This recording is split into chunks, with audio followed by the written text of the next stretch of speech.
Okay, everyone. We'll get underway. The main focus today will be the Skirt closeout report, which we will be hearing at 2 p.m. today. We have Rod Cameron coming in for that.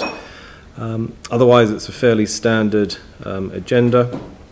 We're seeing the long-term plan, program plan for 2021 to 2031. So that will be interesting. That we're already starting to think about that. And we will make a decision on the independent review of the Three Waters delivery, which we discussed last time, and hopefully come to a conclusion on that. So our first report, item 7, is the capital programme performance report. Do we have Dave? Jed. Well, I can't see Jed. Apologies for Jed. Jed's in court today. He's on the I hope not to do on with the right program. side of the he's on jury. He's been caught up for jury duty. So whether he's actually been choice, he did. I won't say what he wrote on his T-shirt. So he might be home here shortly. Look, I'll take this report as read, but I will highlight a couple of highlights out of it. Basically, in the second paragraph, this. We've got 978 projects in flight with an approved budget of 572.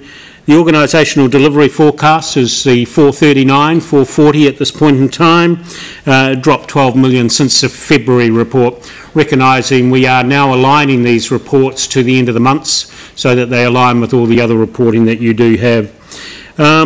We have spent currently 281.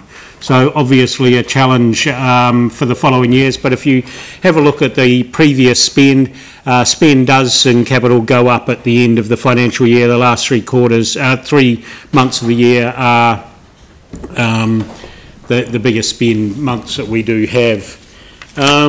If we have a look through, some of that carry forward is third-party payments, and we're talking about 76 million of that. And then there's a couple of key projects that have got some delays in there. Strategic land acquisitions, Horswell Junction Road, AC Victoria Street, Linwood Pool, treatment plant earthquake repairs of the occupied building, and the Sumner Road, which we are finalising at this point in time, but we've still got outstanding accounts coming in. And I think the committee is aware of the issues around all those and what's happening. So I think, Mr Chairman, that's about all I want to say at that high level, and open up for questions. And I have got some specialists sitting behind me if it's specific to projects. Okay, thank you very much, Dave. Page 27, where you've got a table of the carry forwards and the bring backs. You've mentioned the carry forwards, which obviously are projects that are going to be done. In terms of the bring backs, I noticed there was for the carriageway smoothing and footpath renewals, there's been overspends. So does that mean we're doing more of that stuff? What we're doing is we've put out a program so that we've brought back some of that from future years. Doesn't actually have any impact on rates because basically there's obviously other carry forwards, but it's enabled us to group projects together in like areas, or if we were doing a water main, we can do the footpath or the carriageway at the same time.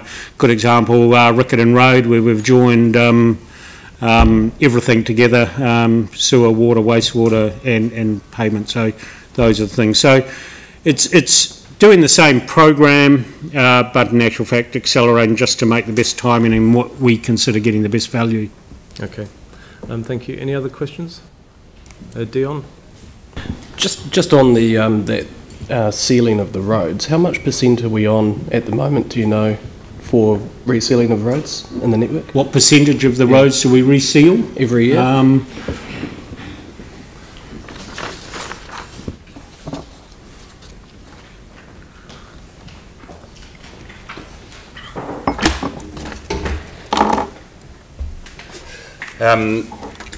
Over the last few years we've done about 2% of the road network, and I think through the last LTP with the additional funding we bumped that up to close to 3%. The average across the country, as you're aware, is around 6 to 8%. And what do we need to get to make sure that we maintain our network? Certainly more than 3, but you could argue because of the poor quality of the roading network and the lag that we should be doing more than the industry average across the country of 6 to 8, and that we should be doing close to 10 to 12 to pick up some of the backlog of what hasn't been done. I think you'll find the detail of that was put into the infrastructure strategy, the first versions of the infrastructure strategy, depending on what time you want to catch up. But you've got to appreciate the advantage of sealing is that it re-waterproofs the road. If you don't re-waterproof the road, instead of doing a reseal, you then do a rehabilitation, which goes from make something $15,000 a kilometre to $100,000 a kilometre. So it's sort of a significant extra cost if you don't do it in time. No, thank you. That was quite helpful. I appreciate that. Glenn? Thank you. Thanks, Dave. Just the Highfield water supply mains, page 27.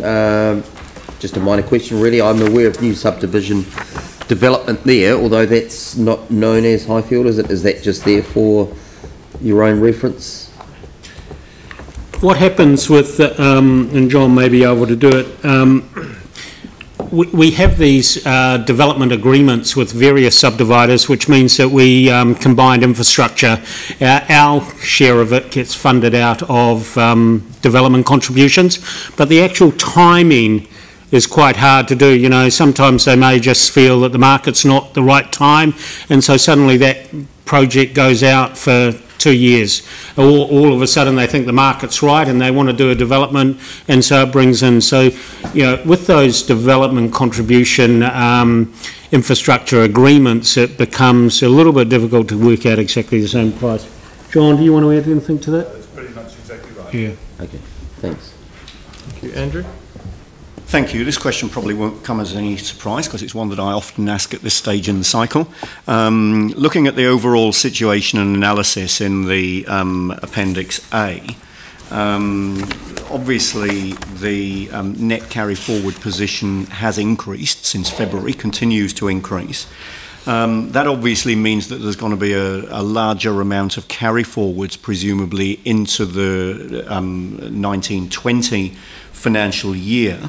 Does that mean that we are planning a capital programme which is deliverable or which is unlikely to be deliverable? And is it going to involve moving budgets around?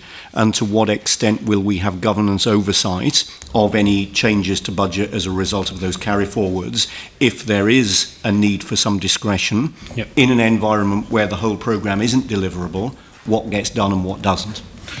There's lots of questions in there. First of all, the carry forwards, we will look at the carry forwards, and we may not carry them all into the next financial year. There may be some components of it that go into other financial years, depending on what we know about the project. A good example is that we would carry forward our best estimate for when we felt the stadium would be coming online, for example, and things like that. So some of those carry forwards may not necessarily go into the next year because we may already have money for that project in the next year and we don't want more money in it. It will go to the end of the project or something like that. So we will take some intelligent guess on it.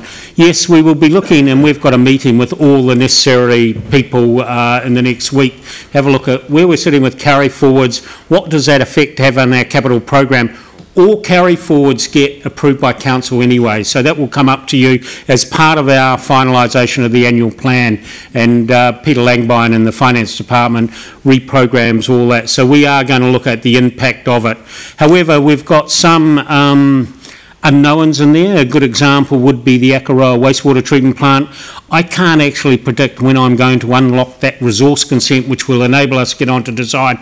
We will make sure that we take the best guess possible so that it gets programmed appropriately, but maybe if things happen quickly and quicker, we may have to bring back kind of part of that flexibility. So we will come to you and say, you know, for example, the Akaroa wastewater carry forward, we may suggest to you that we carry that forward into a couple of years because we will already have money on budget for that project next year, if you know what I mean. So if I've got 20 million in there, I don't want to add another 20 million because I'm not going to spend 40 million on that project. So does that answer your question? Yeah, and it certainly sounds as though my question about overall deliverability, capacity to deliver, and the implications of any discretion that might need to be exercised in that is probably left to the discussion that you've just outlined. And That's that fine. we will have that discussion about the deliverability.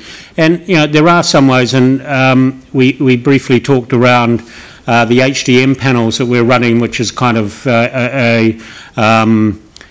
a small version of SCIRT to a certain degree. That does give us a lot of flexibility and be able to put things through. But one of the constraints that we're finding at the moment is some of the designs required in that. And so are we better maybe to actually look at our delivery methodology and say, let's go to a design and build rather than necessarily a design, particularly on some of those simpler projects. So that's also part of the conversation about how can we deliver more quickly, and design and build might be an option. It's worked quite well in some processes, so we will look at those as well as part of that deliverability. Thank you. Yanni, good morning. Yeah, good morning. Apologies for lateness. Had some childcare issues this morning. Just picking up on that point, when are we getting the procurement workshop? Because I don't think we can separate this out from procurement as well. 6th of June. 6th of June. Okay. Thank you. Jimmy? So thank you, David. Regarding to the Hoswell Junction Road extension, you have highlighted high level update status, appreciate.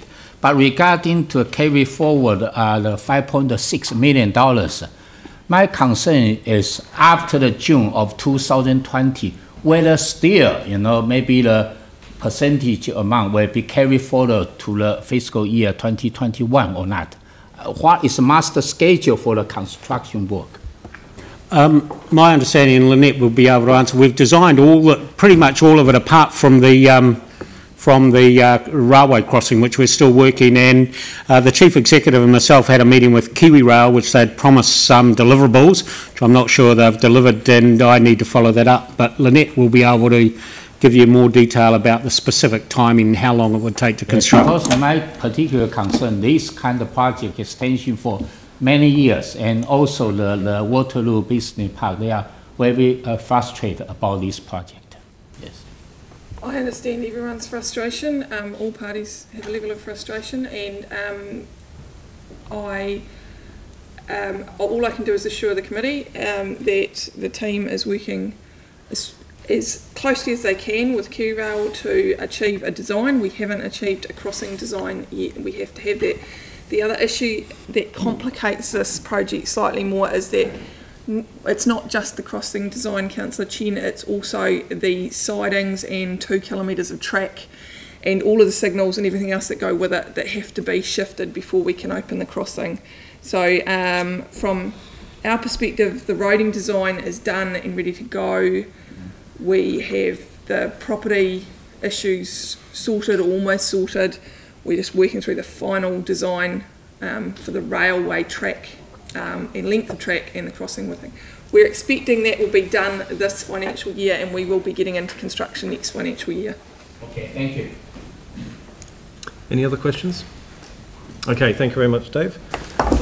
So we have a resolution to receive the report. Move Jimmy. Seconded Andrew. Any debate? I'll put the motion. All in favour say aye. Aye.